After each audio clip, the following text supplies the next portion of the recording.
To Miami, we're joined by head coach Al Golden and quarterback Stephen Morris. Coach, if you could just start us off with an opening statement. Yeah, obviously disappointed.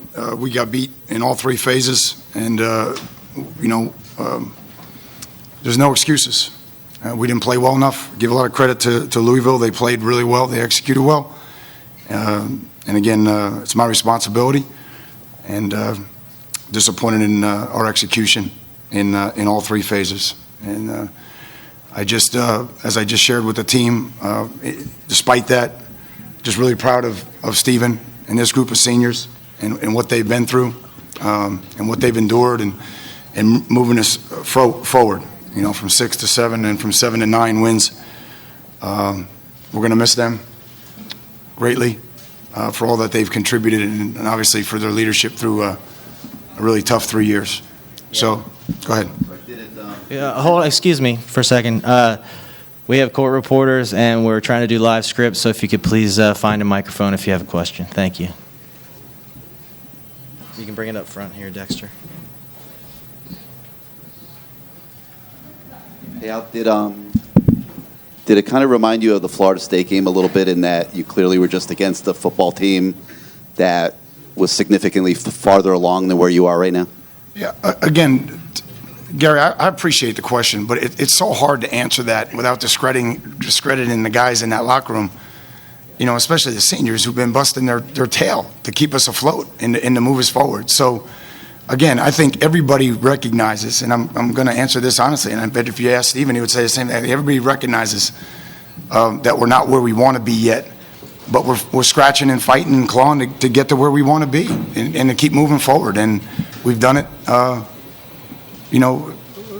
Against terrible odds. So again, I'm not going to discredit the guys who just played, Garrett, but we have to get better, and we're going to play these guys again in the near future, and we got to be better. Al, what does have to change going into next season defensively?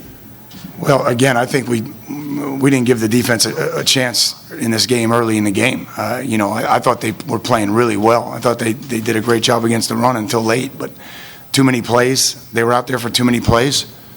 And, we didn't convert it. I think we were 0 for 7 at the half on third down on offense. So there's Matt, there's a lot of things that have to change. And we have to do a better job coaching. We have to continue to build our program and just move forward. And again, I think the defense was what was holding us in there in the first half, Matt, and they were out there for too many plays. Over here on the right. Coach, did you see any of this in preparation in bowl practice? Is there any sign that the game would be like this? No, obviously it's our first go round for the freshmen, sophomores, and juniors. It's their first time going through this experience. But again, Stephen and Cheyenne and Jimmy and Alan, they provided, really good leadership for us. But again, it's the first time. You got to go through it. We didn't want to play the way we played Beast. We wanted to play better.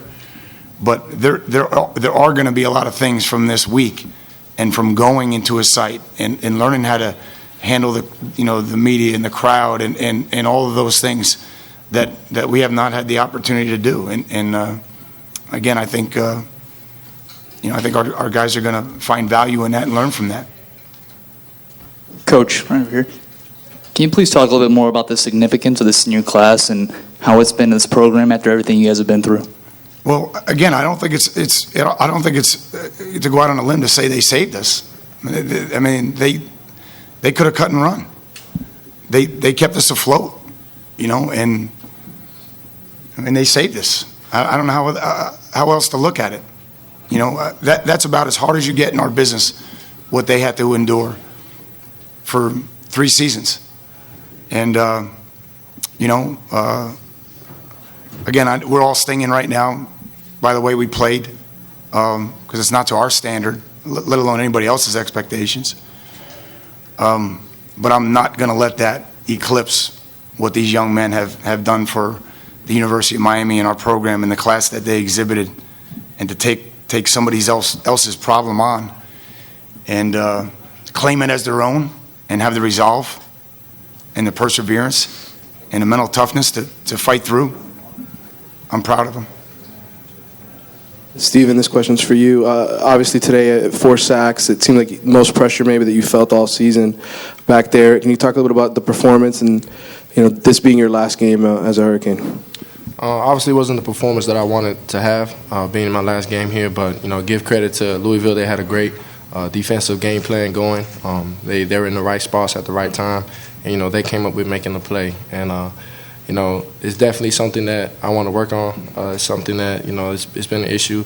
Converting on third downs, we need to do a better job on that. We needed to help our defense out by just staying on the field, putting points on the board. So overall, my performance as a quarterback was not one of my greatest performances, but you got to learn from it.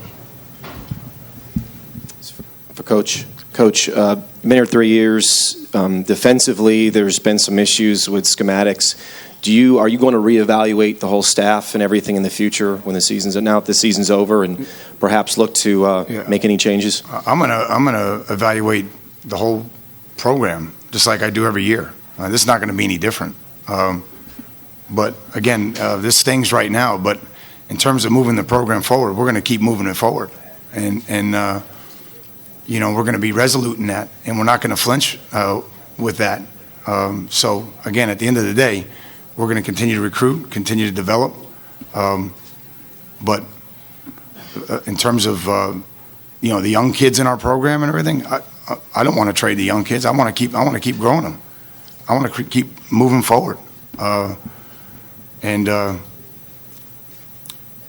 just think overall, I think it's really important that every coach, every unit, every player, everybody is evaluated, and I'll start that probably tomorrow. Steven, this might not have been the way you wanted to end your career here, but has it fully hit you yet that you've played your last game at the University of Miami? And what is it that you'll take away most from your time at the university? I think it'll probably hit me tomorrow when I wake up and I won't have a schedule from Coach Golden, and I won't have a text saying where I need to be. But it's been a pleasure here, man, and it's been a truly blessing. And I'm blessed to say that all these coaches have truly left such a great mark on my life that it's changed me into a better man. And I'm proud to say I'm forever Cane. And football is a game of wins and losses. And unfortunately, we didn't win the way how we wanted to win, and sometimes we lost the way how we lost, and it's unfortunate. But I'm always going to be proud to say I'm a Cane. Yeah, how much did they change over the month in terms of blitz packages? Yeah, well, it was different. Yeah, significantly different. Oh yeah, no, it was definitely different, and then obviously they got out to a lead, and we never brought any pressure on the other side, which kept compounding the problem, Gary. So I don't think there's any question about it now. And then you get to a point in the game where you're pressing, and you're trying to make some plays that you don't need to make. So, but yeah, I don't think there's any question. We didn't protect as well as we needed to protect, and that's my responsibility. Coach, this is for you and Steven. I know it's not good right now, but the week in general. I mean, you got to talk about how was the bowl experience for you? Steven. The bowl experience was very fun. Russell Athletic Bowl did a great job of hosting a lot of events for us. On top of that, the weeks of practice I thought was great. Even when we were in Miami, we had tough and physical practices, which was great. Guys were happy to be here, excited to be here. And when we got to the bowl site throughout the whole week, everyone was focused and everyone invested a lot into this game. So it's very disappointing the way how the game turned out to be. But overall, the experience of this week was a great experience. I would just say that on behalf of everybody at the University of Miami, we're grateful to Russell Athletic Bowl and Orlando for just, they did a tremendous job for our young people, and especially given the fact that our guys hadn't experienced that since 2010. We're grateful. Andrew. Al, I think Teddy had back here. I think Teddy had over 400 yards passing in this game. What was he doing that just allowed him to be so effective tonight? Number one, I think he's, he made a lot of plays where he broke a tackle made a completion. I mean, he made some really, really excellent plays, just individual plays, where it looked like we had him for a sack. We call an edge pressure into a naked. We look like we got him for a sack, and he breaks the tackle and converts the throw. So there was a number of those plays. But obviously, he's an excellent quarterback. He threw the ball well. But again, you can't. There's no excuses right now. He played well. He executed well. Their team executed well. We have to do a better job. Al, you spoke a lot about the momentum that you felt on the recruiting trail, this month, and obviously with everything that's gone on this season. What type of message does this game send to recruits? Well, I don't know if it sends a message. I just think, we're still building and we need help. Obviously, the size of this class is an indication, that, we're bringing a big group in and there's a lot of room to help us. So I don't think there's any question that those kids understand that. They understand that they can help us and there's room, to help us. And we're not in a situation right now where we want to be, and those kids, see themselves as guys that can help us get there. I don't think that's going to change anything. We just got to keep moving forward.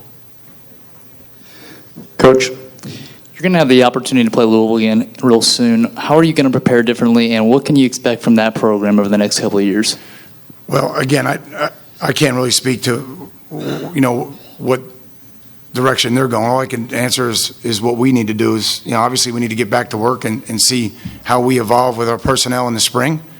And then depending on when we play them, we'll make a determination of what our game plan is and what our personnel is. And so again, that's so far off right now. We're going to add, 25, 26 guys to this team. And obviously, develop the young men that we have and decide what direction we want to go in all three phases in the off season and then in spring ball, and then we'll decide what the game plan will be moving forward. All right, 2 more questions for Miami. Coach, you talk about the process all the time, and now that the cloud is removed from the NCAA, do you have a time frame that you expect to get this program back consistently top 10, competing at the... Well, number one, we just won 9 games for the 3rd time in a decade. Okay, I wish we had won 10. All right, but we're busting our tails right now to keep moving it. There is no timetable. Again, I take responsibility for everything in the program. So at the end of the day, today wasn't good enough. Again, I'm proud of the seniors, and I don't want that to be diminished or lost here. But we're going to keep moving this thing forward, and it's hard for me to give you a timetable. When my timetable was wiped out on, August 15, 2011. It's hard for me to give you a timetable right now. All right, but I made a commitment to get it done, and we're going to keep fighting our asses off till we get it done. Al, I'm sorry. I was just wondering about, what happens tomorrow. Do you meet with the underclassmen at all? Do the seniors just kind of walk away and that's the end? We'll get the seniors back. When they either come back to school or when they start to work out to get ready and do those types of things. So they know we have a great relationship with the seniors. But tomorrow, everybody's going to kind of, go their own way. That's pretty traditional. But we'll find an opportunity to get, the seniors back and get them together. But we really did try to honor them as best we could at the banquet and just made sure, before the game, they understood how important they were, and we just had another opportunity in there where we did that again. And then the follow of that is, are you? I guess you've probably already talked to some of the juniors that are contemplating perhaps, entering the NFL. How does that work now? Or do you sit with them now? We have a great process in place where they get their draft reports. They had and will continue to have opportunities to speak to every entity that they need to. But as it relates to me, I'm just there for support. I'm not part of that decision. I make sure that they get everything that they can get to make the best decision for them and their future. And obviously, if if they need consultation from me, then I give it to them. Just as we have a whole booklet of people that they can call and different people that they can get information from to make the best decision for themselves. All right. Thank you, Coach Golden and Stephen, for your time.